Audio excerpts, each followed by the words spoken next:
Sebelumnya, bencana alam tanah longsor yang terjadi di Jalan Lintas Medan Brastagi pada Rabu lalu. Longsor mengakibatkan 7 orang tewas dan belasan lain luka-luka.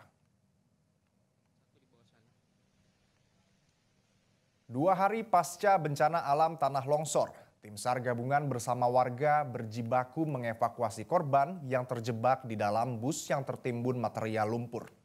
Para korban yang meninggal tidak sempat menyelamatkan diri saat bus yang mereka tumpangi tertimbun material tanah longsor dari bukit yang berada di sebelah jalan lintas.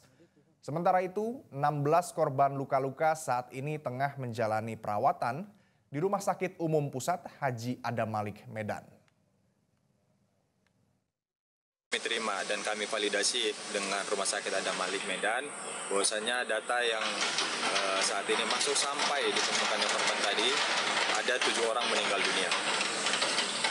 Untuk korban luka-luka? Untuk korban luka-luka masih kami validasi juga, tapi sejauh ini kami terima itu ada 16 orang yang luka-luka dan sedang dalam perawatan. Jelajahi cara baru mendapatkan informasi. Download Metro TV Extend sekarang.